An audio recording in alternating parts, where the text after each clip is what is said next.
negara kesatuan Republik Indonesia ini sedang dalam kondisi tidak baik-baik saja. Bahkan mungkin ada yang menyebut ini sedang emergensi, darurat.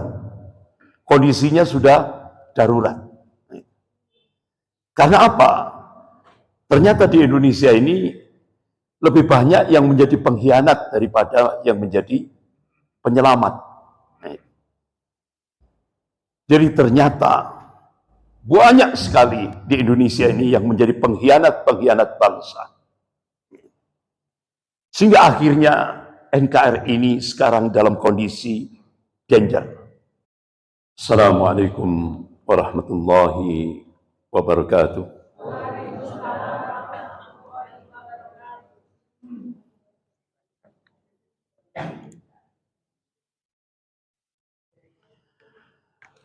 Innal hamdalillah nahmaduhu wa nasta'inuhu wa nastaghfiruh wa na'udzu billahi min syururi anfusina wa min sayyiati a'malina. May yahdihillahu fala mudilla lahu wa may yudlil fala hadiyalah. Asyhadu an la ilaha illallah wahdahu la syarika lah wa asyhadu anna Muhammadan abduhu wa rasuluh. Ya ayyuhalladzina amanu taqullaha haqqa tuqatih wa la tamutunna illa wa antum muslimun. Ya ayyuhan nasu taqu rabbakum alladzi khalaqakum min nafsin wahidah wa khalaqa minha zawjaha wa batha minhuma rijalan katsiran wa nisaa'a wattaqullaha alladzi tas'aluna bihi wal arham. Inna Allaha kana 'alaikum raqiba. Ya ayyuhalladzina amanu taqullaha wa qulu qawlan sadida yuslih lakum a'malakum wa yaghfir lakum dhunubakum wa may yuti'illaha wa rasulahu faqad faza fawzan 'azima. Amma ba'd. Bapak-bapak, ibu-ibu jamaah subuh rahimakumullah. Pada pagi hari ini saya ingin menyampaikan masalah ummah, problematika umat kontemporer atau kekinian, tapi dari sudut pandang historis, sejarah. Kita Masya Allah dari Sumatera Barat. Bapak, Ibu semuanya mungkin masih ingat tentang proklamator kedua. Jadi kalau proklamator pertama 17 Agustus 1945 Soekarno, Hatta. Tapi proklamator kedua 17 Agustus 1950 itu dari Sumatera Barat. Siapa? Bapak Muhammad Natsir. Jadi pasca konferensi meja bundar, Indonesia menjadi Republik Indonesia Serikat. Ternyata dari pandangan Bapak Muhammad Natsir, Allahumma yarham, beliau mengatakan itu justru akan memperlemah negara Republik Indonesia, dipecah-pecah. Akhirnya, Masya Allah, ta'idullah, atas pertolongan Allah, biidnillah, atas izin Allah, beliau berjuang.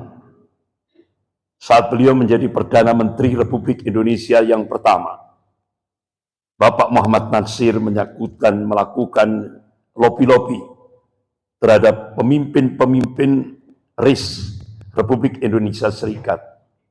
Alhamdulillah, hampir artinya semuanya menerima niat, ide, gagasan yang disampaikan oleh Bapak Muhammad Natsir, Allahumma yarham. Sehingga akhirnya tepat tanggal 3 April 1950, Bapak Muhammad Natsir pidato di depan parlemen yang sering disebut dengan mosi integral Natsir. Alhamdulillah diterima oleh seluruh pemimpin RIS Republik Indonesia Serikat. Akhirnya tepat tanggal 17 Agustus 1950 diproklamasikan satu perubahan besar dari negara Republik Indonesia ini, dari RIS menjadi NKRI, Negara Kesatuan Republik Indonesia. Dan Masya Allah, ada dua tokoh dalam perjalanan menuju NKRI ini, Negara Kesatuan Republik Indonesia ini, dua tokoh dari Sumatera Barat, yaitu Bapak Muhammad Natsir, Allahumma yarham, dan Buya Hamka. Luar biasa. Dua tokoh pergerakan nasional ini saling topang-menopang untuk mewujudkan Negara Kesatuan Republik Indonesia. Bapak-bapak, ibu-ibu yang dimuliakan Allah. Akan tetapi sekarang Negara Kesatuan Republik Indonesia ini sedang dalam kondisi tidak baik-baik saja. Bahkan mungkin ada yang menyebut ini sedang emergensi, darurat. Kondisinya sudah darurat. Karena apa? Ternyata di Indonesia ini lebih banyak yang menjadi pengkhianat daripada yang menjadi penyelamat. Jadi ternyata banyak sekali di Indonesia ini yang menjadi pengkhianat bangsa. Sehingga akhirnya NKRI ini sekarang dalam kondisi danger, bahaya. Bapak-bapak, ibu-ibu yang dimuliakan Allah. Akhirnya kami mencoba untuk melakukan koordinasi secara nasional di Jakarta. Alhamdulillah kita bersyukur. Ternyata masih banyak tokoh-tokoh bangsa, terutama tokoh-tokoh ulama di Indonesia yang bersama-sama ayo bangun selamatkan Negara Kesatuan Republik Indonesia. Sehingga waktu itu ketika saya hadir dalam pertemuan nasional itu, di depan saya banyak tokoh-tokoh ulama yang sangat berpengaruh di Indonesia. Kemudian di samping kanan saya ada pakar hukum tata negara, yaitu Profesor Refli Harun. Ada juga pakar hukum pidana dan beberapa pakar-pakar hukum yang lain. Jadi ada Profesor Egi Sujana dan beberapa pakar hukum yang lain. Bahkan dari Universitas Indonesia ada UI Watch. Bahkan dari ITB ada yang menggerakkan serikat buruh, yaitu Pak Jumhur Hidayat. Ada juga dari Sumatera, yaitu Dr. Sahganda Nainggolan, hadir pada saat itu.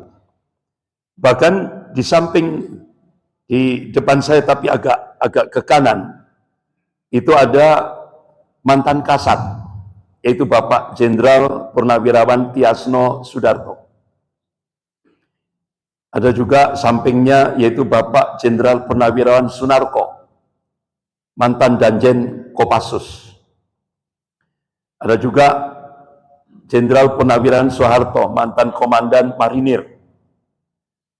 Dan beberapa jenderal purnawirawan yang lain tapi saya tidak kenal namanya. Ada juga Kolonel Purnawirawan Sugeng Waras dari Kopassus juga. Dan beberapa tokoh-tokoh nasional yang lain. Ada juga Dr. Profesor Dr. Ihsanuddin Nursi, pakar ekonom dan politik, dan beberapa yang lain. Semuanya sepakat. Semuanya sepakat. Selamatkan NKRI yang sekarang kondisinya sedang dalam bahaya. Karena ternyata saya dengarkan dari jenderal-jenderal Purnawirawan Angkatan Darat, ternyata di Indonesia sekarang ini terjadi perang. Tapi kita kan tidak tahu. Ternyata sudah terjadi 3 peperangan. Perang yang pertama yaitu yang sering disebut perang asimetris. Kalau dalam bahasa akademik, perang nirmiliter, non-militer. Tapi daya rusaknya luar biasa. Dalam semua lini kehidupan berbangsa dan bernegara. Luar biasa. Bahkan di tengah-tengah perang nirmiliter itu, bahkan ini sampai sudah diprogram sampai ke depan. Jadi tidak pakai senjata militer, tapi pakai senjata biologis. Pakai senjata biologis. Jadi kita masih ingat siapa yang menggunakan senjata biologis ini? Tidak ada lain adalah proksi Yahudi. Dan ini disampaikan oleh Dr. Mahathir Mohamad ketika pertemuan seluruh dunia Islam di Kuala Lumpur. Beliau memberikan statement yang patut kita garis bawahi. The Jews rule this world by proxy. Jadi Yahudi untuk menguasai dunia ini lewat proksi. Boneka.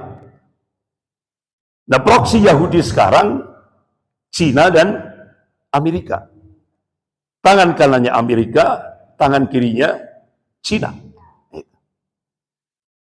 Siapa pengendali utama? Kalau dulu Rothschild dan Rockefeller.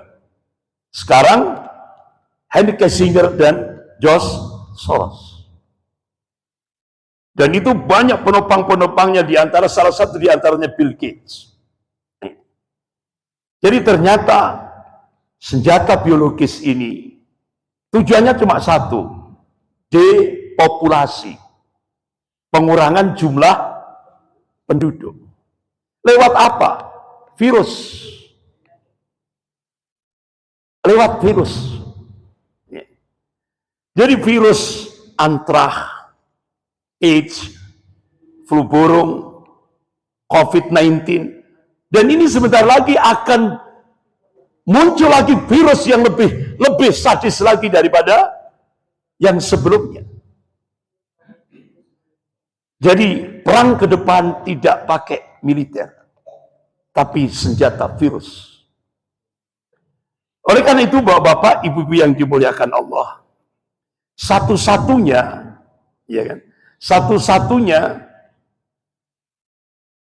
yang berani, terutama di Indonesia, yang berani melakukan perlawanan terhadap proksi Yahudi ini adalah seorang ibu,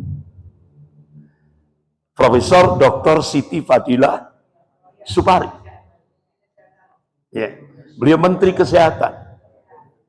Ya. Mantan Menteri Kesehatan.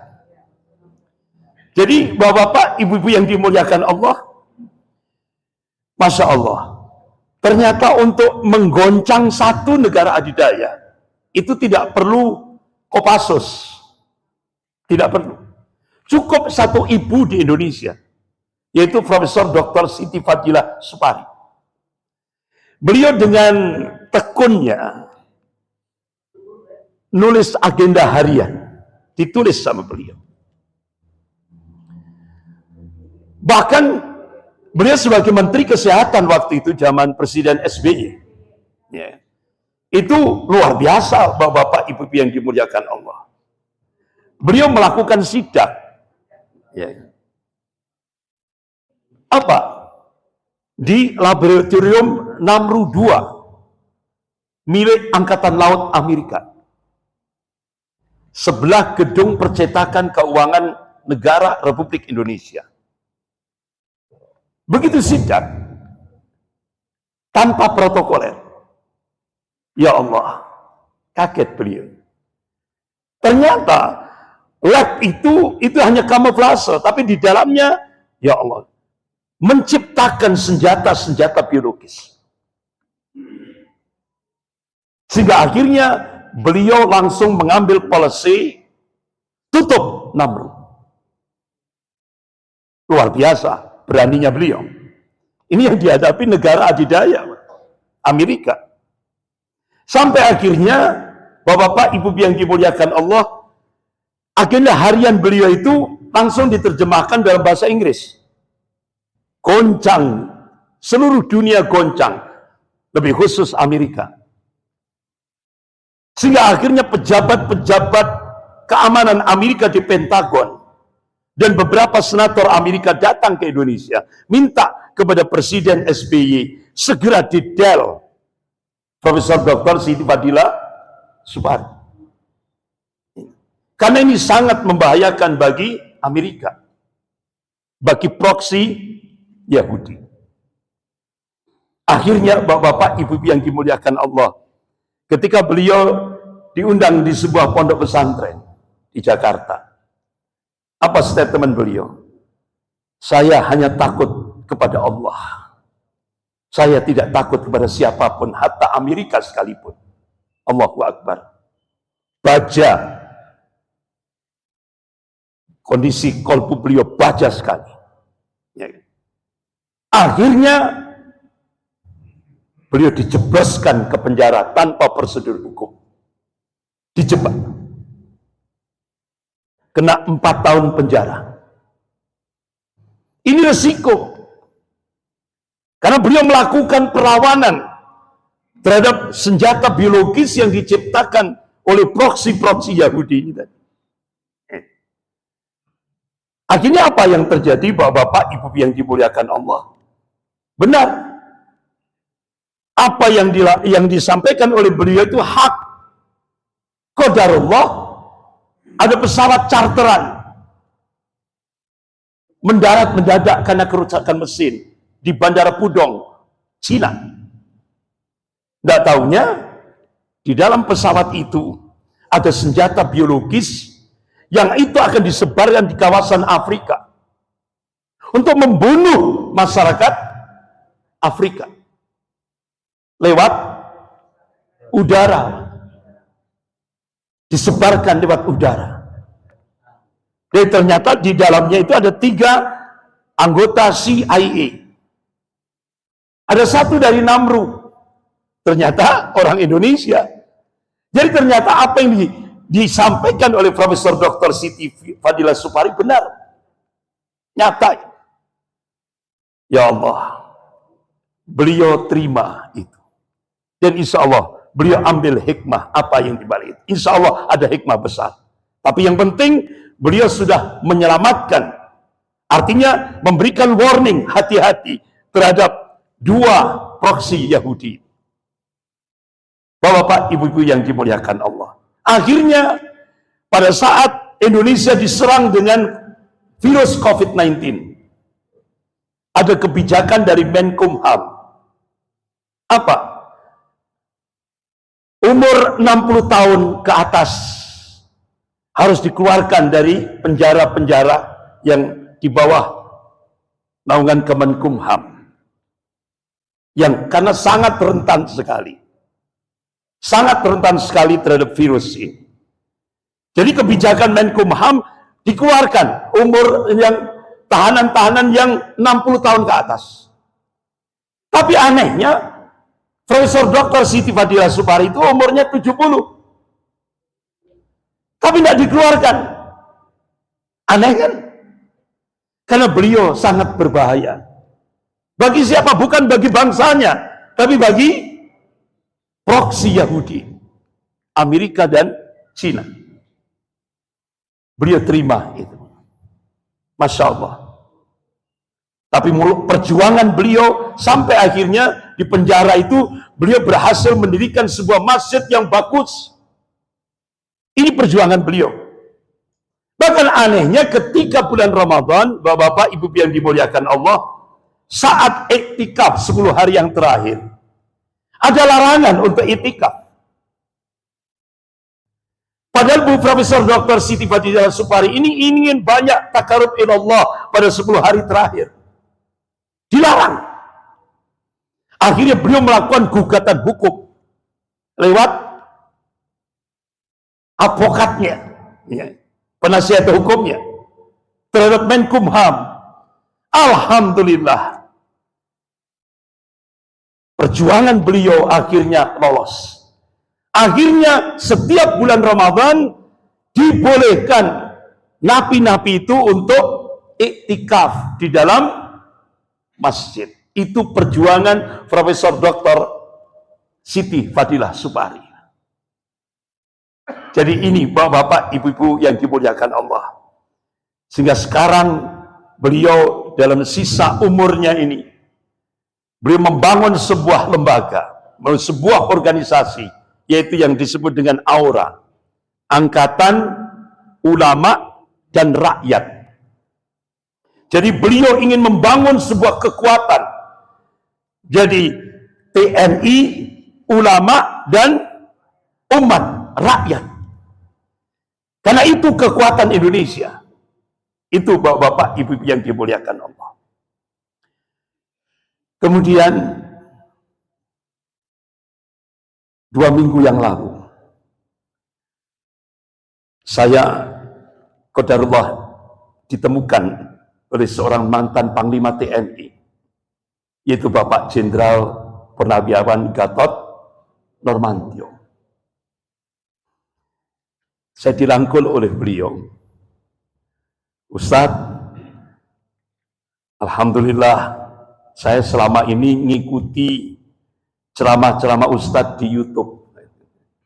Jadi alhamdulillah beliau ternyata mengikuti ceramah-ceramah saya di YouTube, di channel YouTube. Dan alhamdulillah beliau menyampaikan tentang kondisi Indonesia kekinian. Benar-benar saya benar-benar cukup kaget sekali. Karena beliau mantan Panglima TNI. Saya kira tahu kondisi yang real di Indonesia. Benar-benar kalau dalam pandangan saya ini sangat mengerikan. Tapi saya nggak boleh menyampaikan di publik. Jadi cukup saya sendiri saja yang mendengarkan itu. Itulah kondisinya.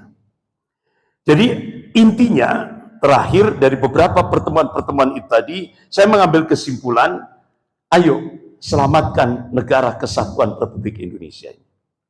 Waktu itu saya diberikan kesempatan 5 menit untuk menyampaikan bagaimana solusi menurut pandangan din agama. Saya waktu itu saya sampaikan salah satu dari prolog yang dari waktu 5 menit itu, saya sampaikan ini kondisi Indonesia kekinian itu tidak lepas dari sejarah. Karena apa?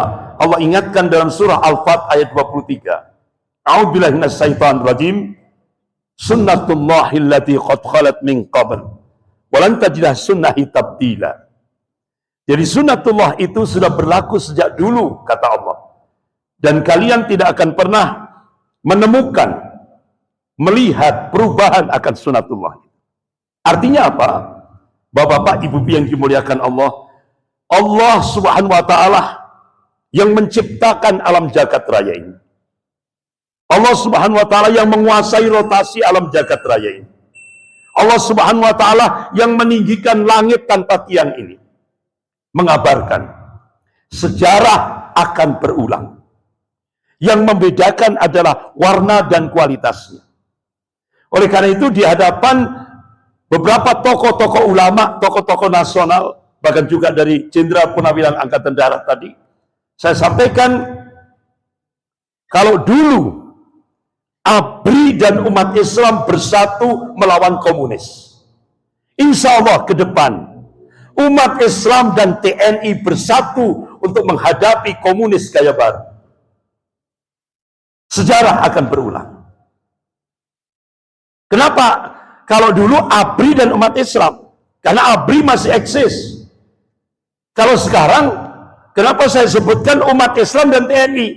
Kenapa kalau umat Islam dulu? Karena TNI sudah dikunci dengan Undang-Undang Nomor 34 tahun 2004. TNI sudah tidak boleh lagi masuk wilayah sospol, sosial politik. Harus balik ke barat.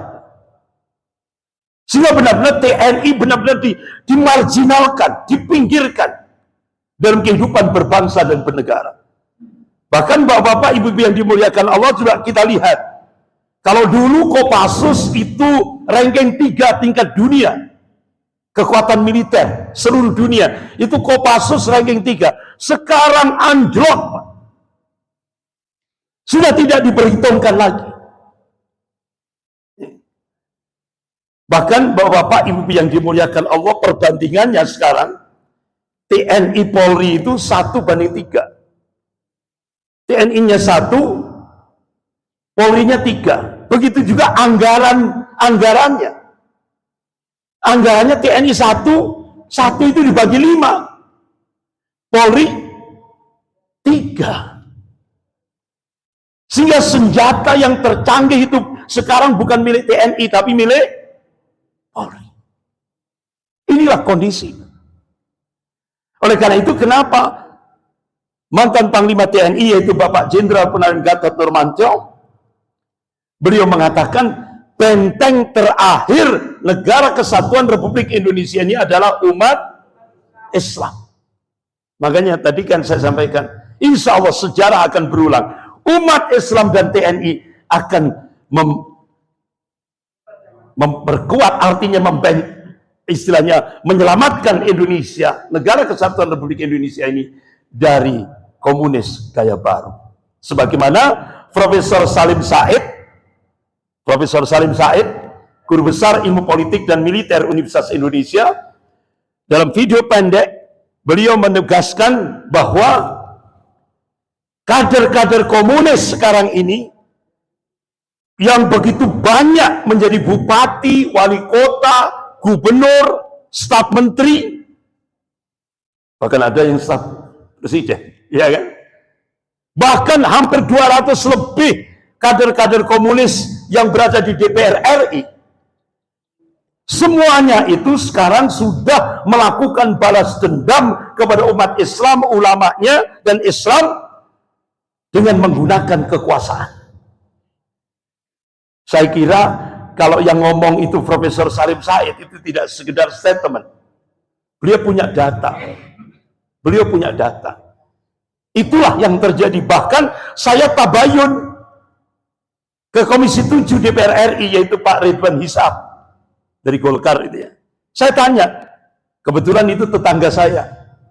Beliau di perumahan elit di Permata Jingga. Saya tanya, Pak Ridwan, saya dapat info sekarang kader-kader komunis yang duduk di DPR RI itu sudah 200 lebih. Benar nggak? Benar, Ustaz. Nah, sekarang gimana itu, bapak-bapak, ibu-ibu yang dimuliakan Allah? Dulu, bapak-bapak, ibu-ibu, tahun 1986, itu Partai Komunis Cina mengadakan kongres di Beijing. Yang dibahas Indonesia tahun 1986. Ternyata hasil daripada kongres Partai Komunis Cina tahun 1986 itu muncul 3 hambatan Cina untuk melakukan penetrasi ke Indonesia. Yang pertama, regulasi. Undang-undang doktrin anti komunis, yaitu TAP MPRS nomor 25 tahun 66, Undang-Undang nomor 27 tahun 1999. Hambatan yang kedua yaitu positioning Pancasila sebagai musuh komunis.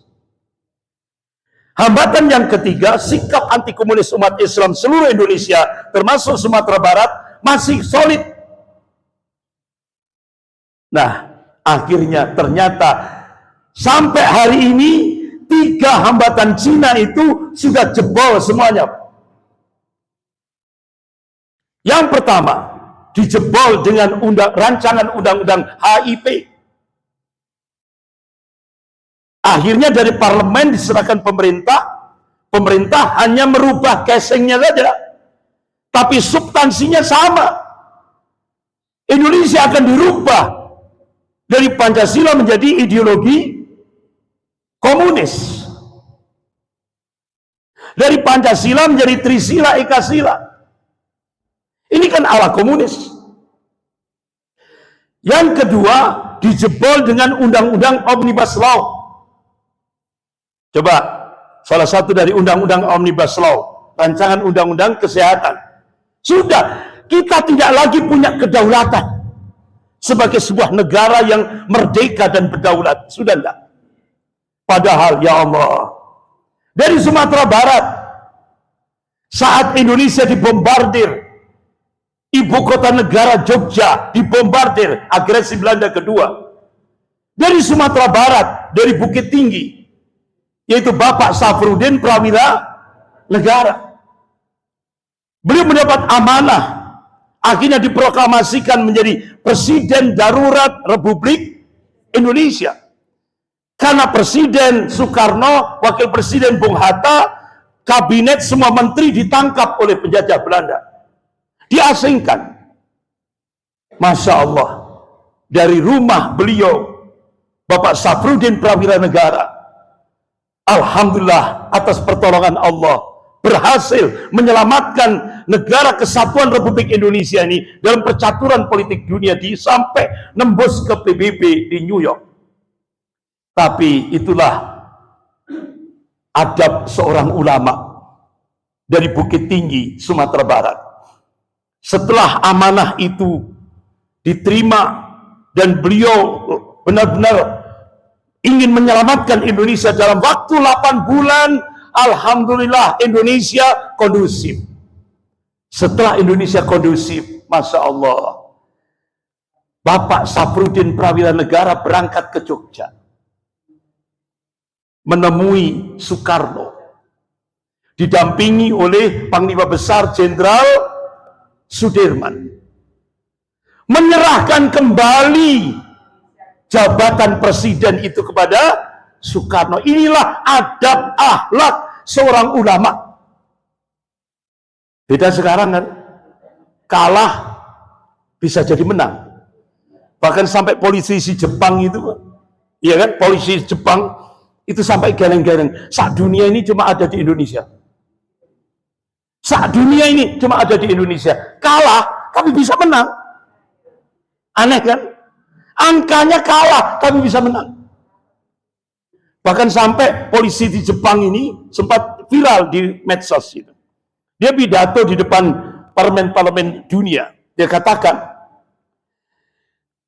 kalau Eropa, negara-negara Barat, pasca pemilu gitu ya, pasca demokrasi, pasca pemilu demokrasi, itu sehitungan jam diumumkan siapa pemenangnya. Nah kalau di Indonesia enggak, sekian bulan sebelum pemilu, siapa yang akan jadi presiden sudah tahu duluan, siapa yang menang sudah tahu duluan sekian bulan sebelum pemilu. Astagfirullah. Jadi ternyata seluruh dunia itu cuma ada di Indonesia. Ini benar-benar jadi sorotan dunia. Kita malu. Itu, Bapak-bapak, ibu-ibu yang dimuliakan Allah. Nah, apa yang saya sampaikan ini tidak lepas daripada sejarah. Makanya kenapa ulama-ulama Ahlus Sunnah wal Jamaah seperti Al-Imam At-Tabari rahimahullah, Ibnu Sa'ad rahimahullah, dan beberapa ulama-ulama Ahlus Sunnah wal Jamaah yang lain, beliau menjadikan sejarah itu menjadi profesi ilmiah. Karena apa?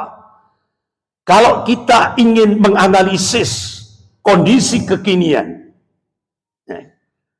ulama-ulama Ahlus Sunnah memberikan satu pandangan. Kita harus setback, buka sejarah. Insya Allah analisis kita akan menyeluruh, totalitas, tidak parsial. Itulah makanya kenapa bapak-bapak, ibu yang dimuliakan Allah, ada salah satu ulama kita yaitu Ibnu Khaldun rahimahullah. kitab yang ditulis oleh beliau, kitab Al-Muqaddimah, itu menjadi rujukan dunia Islam dan dunia Barat. Kenapa dunia Barat sampai menjadikan kitab Al-Muqaddimah yang ditulis oleh Ibnu Khaldun menjadi rujukan? Karena ternyata analisisnya tajam sekali. Di samping beliau buka sejarah, beliau ditambah dengan fikih waqi'iyah, realitas kondisi kehidupan berbangsa dan bernegara seluruh dunia. Makanya kitab yang ditulis beliau menjadi rujukan dunia Islam dan dunia Barat. Nah, Bapak-bapak, coba apa yang terjadi di Indonesia sekarang itu tidak lepas daripada sejarah masa lalu. Ternyata ada genealogi paham pergerakan dan paham politik di Indonesia pada masa penjajahan Belanda. Ternyata Bapak Ibu yang dimuliakan Allah, apa yang diingatkan oleh Allah dan Rasulnya terjadi. As-sira' bainal haq wal batil. Pertarungan antara al-haq dan batil itu senantiasa ada ila yaumil kiamah.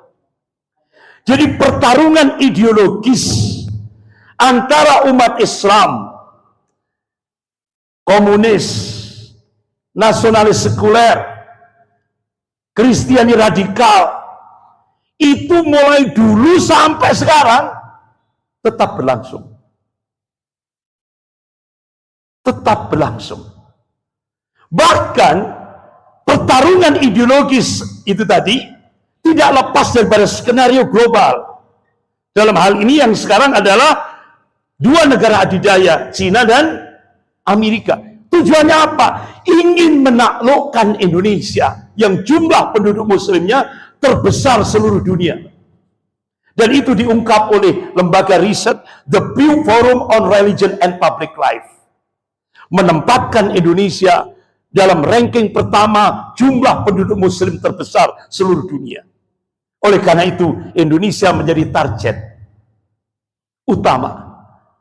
Bahkan 2025 sudah diprogram oleh dua kekuatan dunia ini, Indonesia dan Pakistan.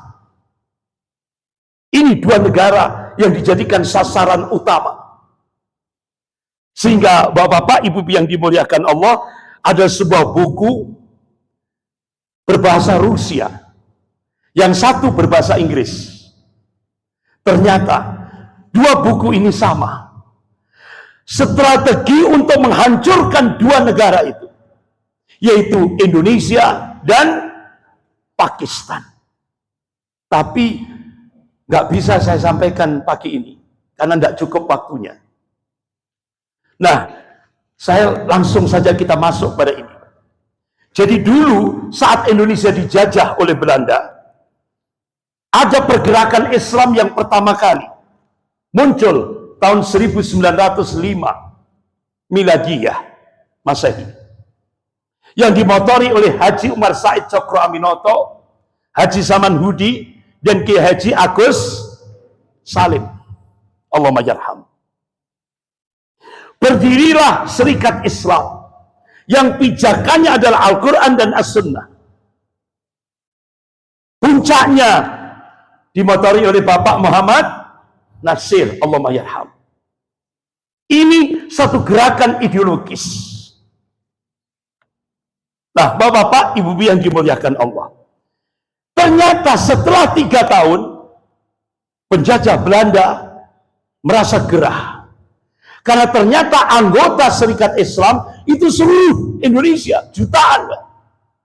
Akhirnya Belanda memunculkan organisasi tandingan dari Serikat Islam, dan itu semuanya pionirnya itu ada dua, Madame Blavatsky dan Karl Marx. Ini sama-sama dua tokoh Yahudi internasional. Madame Blavatsky di Indonesia itu digerakkan oleh Liberton, ini orangnya, dengan mengajarkan ajaran teosofi. Artinya agama-agama di Indonesia itu harus di-cleaner. Itulah ajaran teosofi. Sehingga muncul gerakan nativisasi. Dibenturkan antara adat, budaya, dan agama. Dibenturkan. Akhirnya Belanda memunculkan organisasi baru untuk menandingi Serikat Islam tahun 1908, yaitu organisasi Budi Utomo. Ini. Bapak-bapak, ibu-ibu yang dimuliakan Allah. Nah, apa perbandingan Serikat Islam dan Budi Utomo? Serikat Islam tujuannya adalah untuk Islam Raya dan Indonesia Raya. Sementara Budi Utomo untuk Jawa dan Madura saja. Jawa dan Madura saja. Dari kalangan bangsawan. Ini. Bagaimana bahasa, anggaran dasar, anggaran rumah tangga Serikat Islam? Pakai bahasa Indonesia. Kalau anggaran dasar, anggaran rumah tangga organisasi Budi Utomo pakai bahasa Belanda. Bagaimana sikap Serikat Islam dan Budi Utomo terhadap penjajah kolonialisme? Kalau Serikat Islam non-kooperatif, antipati terhadap kolonialisme, antipati terhadap penjajahan. Sementara Budi Utomo kooperatif. Kenapa? Kenapa kok kooperatif? Karena semua pengurus Budi Utomo itu pegawai yang digaji oleh penjajah Belanda. Apa bapak-bapak, ibu-ibu sering menyebut ambtenaar, digaji oleh Belanda. Nah, bagaimana sikap perjuangannya? Kalau Serikat Islam memperjuangkan Islam, kalau Budi Utomo anti terhadap Islam politik dan anti Arab. Sehingga akhirnya bapak-bapak, ibu yang dimuliakan Allah, Profesor Ahmad Mansur Suryanegara, guru besar ilmu sejarah Universitas Padjadjaran Bandung, mengungkap sejarah. Ternyata tanggal 11 Januari 1918, organisasi Budi Utomo lewat buletin Jawi Hesworo menghina Rasulullah SAW. Ditulis dalam buletinnya, Rasulullah pemabuk, Rasulullah pezina. Tanggal 11 Januari 1918. Ini masih ada, Pak. Bukti otentiknya masih ada. Sehingga akhirnya Haji Umar Said Cokro Aminoto membentuk Laskar Kanjeng Rasulullah untuk melakukan perlawanan terhadap organisasi Budi Utomo. Akhirnya tahun 1935 Budi Utomo bubar. Tapi anehnya, Pak, bubar kan 1935. Anehnya yang diperingati umat Islam se-Indonesia termasuk Sumatera Barat bukan Serikat Islam. Tiap tahun, tiap tanggal 20 Mei yang diperingati Budi bukan Serikat. Padahal Rasulullah mengingatkan, kalau Rasulullah SAW, la yu'minu ahadukum hatta akuna ahabba ilaihi min walidihi wa waladihi wan nasi ajma'in. Ini hadis sahih riwayat Bukhari wa Muslim. Belum sempurna iman seseorang di antara kalian hingga aku, kata Rasulullah, lebih dicintainya daripada orang tuanya, anaknya, wan nasi ajma'in, dan manusia seluruhnya. Tapi ternyata kita tidak cinta kepada Rasulullah. Kita lebih cinta kepada Budi Utomo. Benar enggak? Jujur, Pak, jujur. Astagfirullah. Tiap tanggal 20 Mei pasti itu kita memperingati. Padahal ini organisasi yang melecehkan Nabi kita, Rasulullah SAW. Jadi kalau bisa tahun depan jangan peringati lagi. Kalau kita benar-benar cinta kepada Rasulullah, iya kan? Nah ini. Tunjukkan kita barok. Berlepas diri. Kenapa?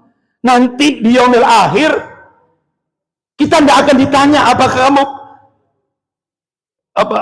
Yang ditanya apa? Jangankan di yaumil akhir, di kuburan saja, iya kan? Man rabbuka. Man mandinuka, man nabiyuka. Ya kan itu yang ditanya. Tapi apakah kita nanti jawab, siapa nabimu? Budi Utama. Astagfirullah.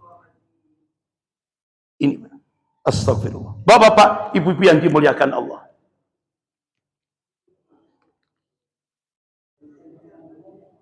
Nah, akhirnya alhamdulillah kalangan muda Indonesia tepat tanggal 27 dan 28 Oktober 1928 di Jakarta. Semua kalangan muda Indonesia, pemuda Indonesia sepakat. Ini kan bahasa ejaan lama itu. Karena ini teks aslinya. Kami putra dan putri Indonesia mengaku bertumpah darah yang satu, tanah Indonesia. Kami putra dan putri Indonesia mengaku berbangsa yang satu, bangsa Indonesia. Kami putra dan putri Indonesia menjunjung bahasa persatuan, bahasa Indonesia. Alhamdulillah, kalangan muda eksis. Sehingga akhirnya Bapak Muhammad Natsir dari Sumatera Barat, beliau tokoh Masyumi.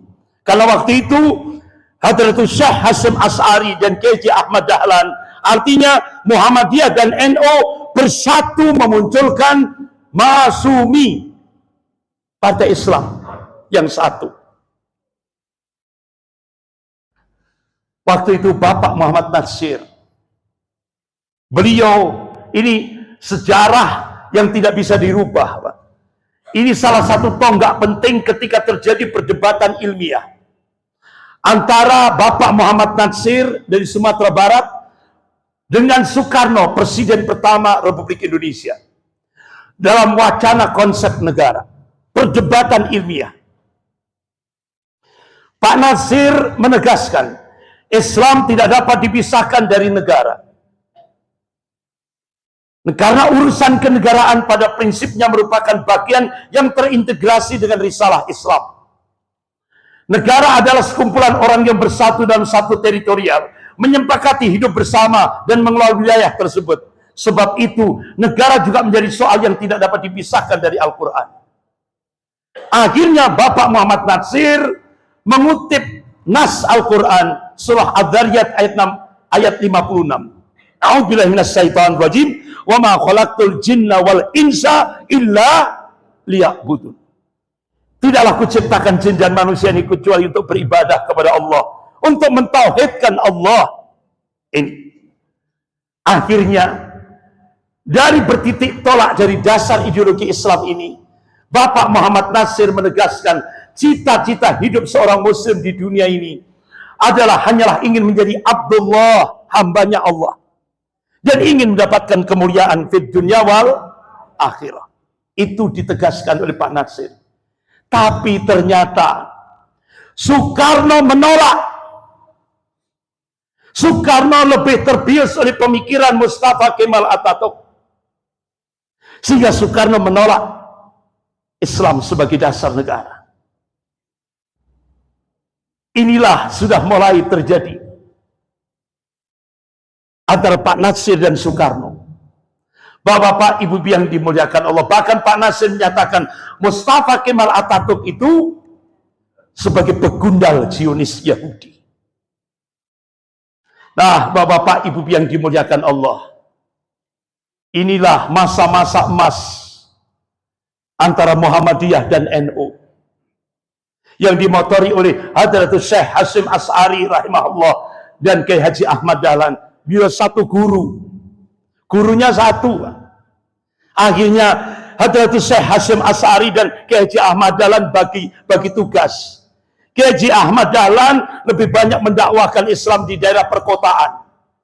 Kiai Haji Hasyim Asy'ari lebih banyak mendakwahkan Islam ke daerah pedesaan. Bagi tugas. Akhirnya dalam pergerakan itu akhirnya memunculkan satu partai Islam, yaitu Masyumi. Ini kertasnya sudah lusuh. Jadi ini kertas lama ini. Ya inilah tokoh-tokoh Masyumi. Nah, bapak-bapak, ibu-ibu yang dimuliakan Allah, akhirnya kembali kepada ini tadi. puncaknya gerakan yang dimotori oleh Madam Blavatsky ini, yaitu puncaknya dimotori oleh Presiden Soekarno sebagai pimpinan Partai Nasionalis Indonesia, PNI. Nggak tahunya di sela-sela muncul ini, ternyata di Indonesia muncul lagi yang dimotori oleh Karl Marx, yang menggerakkan di Indonesia yaitu Snapfit lewat ISDV pada saat penjajahan Belanda. Dan gerakan pertentangan kelas sosial ini digerakkan di Indonesia. Puncaknya dimotori oleh DN/AID. Dari mana?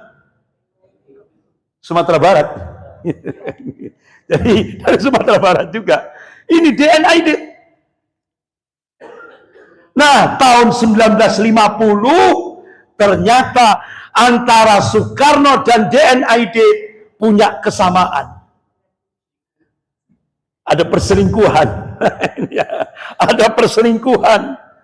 Sehingga akhirnya Bapak Ibu yang dimuliakan Allah, muncullah duet pemimpin nasional, Soekarno dan DN/AID. Pertanyaannya, kemana Bung Hatta? Bung Hatta mufarokoh, berlepas diri dari ideologi komunis, lepas. Akhirnya terjadi duet nasional. Bahkan yang dijadikan pijakan adalah Pancasila 1 Juni, bukan Pancasila Konstitusi 18 Agustus 1945, tapi Pancasila 1 Juni. Jadi Pancasila 1 Juni itu Pancasilanya komunis. Ini sejarah. Sehingga waktu itu Soekarno dan DN/AID pidato, suburlah PKI. Ini bukunya masih ada ini. Ini arsip negara, bisa dikopi. Soekarno di depan jutaan PKI, anggota PKI. Ini di Gelora Bung Karno, ya kan? Kalau sekarang GBK, ya kan, GBK.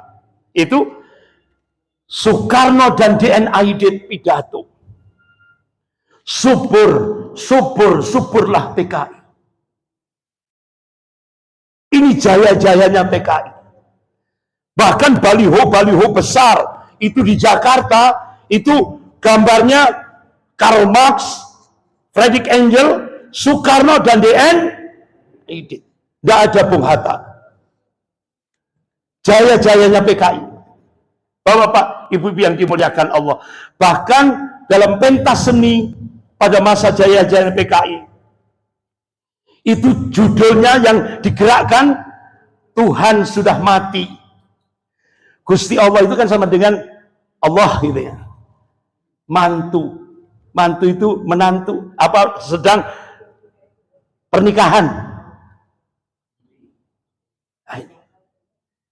Ini pelecehan yang dilakukan saat jaya-jayanya PKI di Indonesia. Bahkan menyebut umat Islam dan Rasulullah, ngolok-ngolok Rasulullah dan umat Islam kadrun, kadal gurun. Nah, saya tanya, kira-kira sejarah berulang enggak? Berulang. Allah tetapkan dalam surah Al-Fat ayat 23 itu. Sejarah akan berulang. Sekarang dasar negara berulang enggak 1 Juni? Berulang 1 Juni. Kalau dulu zaman DN/AID ada revolusi mental, sekarang revolusi mental. Sejarah berulang, yang membedakan itu warna dan kualitasnya. Ini Bapak, Ibu yang dimuliakan Allah. Revolusi mental. Jadi kata DN/AID, agama adalah candu. Agama adalah candu. Revolusi mental tidak akan pernah berhasil bila rakyat dijauhkan dari agama. Sudah enggak di Indonesia? Sudah. 2016 Ketua Dewan Pembinaan Ideologi Pancasila memberikan statement, agama musuh terbesar Pancasila, agama musuh negara. Start 2016 sampai sekarang. Makanya Pak, Bu, hati-hati. Jangan dekat dengan ustadz, jangan dekat dengan ulama. Sekarang loh Pak, nggak akan naik pangkat, nggak akan naik jabatan. Ini contoh ini tren Pak. Karena apa? Tadi kan sudah agama musuh negara. Kalau dulu musuh Pancasila adalah PKI, penista agama. Sekarang enggak. Yang jadi musuh agama, penista agama dilindungi oleh negara, digaji oleh negara. Bahkan Dr. Rizal Ramli mulai 2014 sampai sekarang itu negara menggaji penista-penista Islam itu 1,29 triliun mulai tahun 2014. Diambil dari pajaknya umat Islam, termasuk pajaknya dari Sumatera Barat. Astagfirullah. Itulah yang terjadi sekarang. Makanya bapak-bapak, ibu yang dimuliakan Allah, tadi kan saya sampaikan ada 3 peperangan.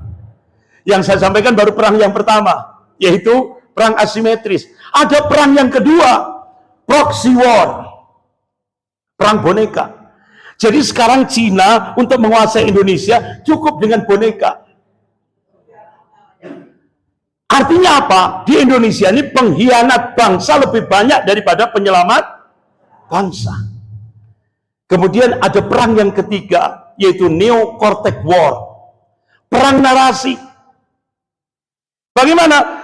Ketika umat Islam start 2016 kita lihat, untuk menghadapi umat Islam, Cina memberikan stigma radikal. Jadi stigma radikal itu hanya hantu yang diciptakan oleh Cina untuk menjadikan umat Islam di Indonesia ini musuh number 1. Sekarang rakyat dan umat Islam seluruh Indonesia semakin cerdas. Ternyata yang menuduh umat Islam di Indonesia radikal, ternyata mereka pengkhianat bangsa ini. Ternyata yang merusak negara ini, yang menuduh kita radikal. Itu maling teriak maling. Itu yang terjadi di Indonesia sekarang. Nah sekarang sudah mulai cerdas kan umat Islam? Dirubah sekarang. Perang narasinya apa? Menggunakan corong pondok pesantren Az-Zaitun di Indramayu. Corongnya itu sekarang Neo-Cortex War, perang narasi. Padahal kan sudah jelas kan, Panji Gumilang sudah menyatakan saya komunis, ya kan? Dia menyatakan komunis. Dia lecehkan Allah, dia lecehkan Rasulullah, dia lecehkan Al-Quran, dia lecehkan Islam, dia lecehkan ulama. Bahkan ketua MUI ketika rapat ditembak sampai kacanya pecah. Ternyata yang nembak digaji 200 juta untuk menggoncang kantor MUI pusat di Jakarta. Karena waktu itu sedang rapat. Sampai seperti itu mereka. Nah, oleh karena itu bapak-bapak, ibu yang dimuliakan Allah, inilah yang terjadi.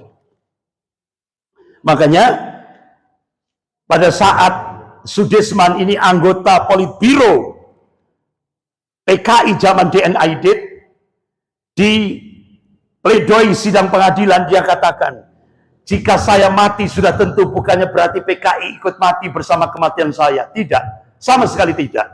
Walaupun PKI sekarang sedang rusak berkeping-keping, saya tetap yakin bahwa ini hanya bersifat sementara. Dan dalam proses sejarah, nantinya PKI akan tumbuh kembali. Sebab PKI adalah anak zaman yang dilahirkan oleh zaman. Ternyata, cita-citanya sekarang sudah tercapai. Ini loh. Dan Bapak Ibu tolong ini dicatat. Setelah keputusan Presiden nomor 17 tahun 2022, lanjut Impres nomor 2 2023, muncul lagi kepres lagi. Nah, ke depan kalau 2024 umat Islam gagal, PKI akan dijadikan bangsawan di Indonesia. Catat ini Pak, catat ini. Oleh karena itu ayo selamatkan NKRI. Ayo kita all out 2024. Gerakan perubahan, ayo kita bangkitkan. Allah sudah tegaskan dalam surah Ar-Ra'd ayat 11. A'udzubillahi minasyaitonir rajim. Innallaha la yughayyiru ma biqaumin hatta yughayyiru ma bi anfusihim. Sesungguhnya Allah tidak akan merubah kondisi satu kaum hingga kaum itu merubah apa yang ada pada dirinya sendiri. Ini quantum change, quantum perubahan. Takbir, Allahu Akbar. Ini quantum change, quantum perubahan. Allah tidak akan merubah nasib umat Islam di Indonesia kalau umat Islam tidak mau berubah. Ayo berubah, jadikan Indonesia dari yang tidak baik menjadi baik, dari yang baik menjadi lebih baik. Ayo, semangat bangkit. Karena apa? Benteng terakhir negara kesatuan Republik Indonesia adalah umat Islam. Pak, Bu, ini sudah teknis. Manakala umat Islam sudah berada di garda terdepan, insya Allah TNI akan membackup. Karena TNI bukan alat penguasa, tapi TNI adalah alat negara. Kalau sudah negara dalam kondisi danger, TNI akan bersama rakyat menyelamatkan negara kesatuan Republik Indonesia yang diperjuangkan oleh tokoh Sumatera Barat, yaitu Bapak Muhammad Natsir, Allahumma yarham. Sekian, lebih kurangnya saya mohon maaf, agak lama sekali. Mohon maaf yang sebesar-besarnya. Kita akhiri dengan doa kafarat majelis.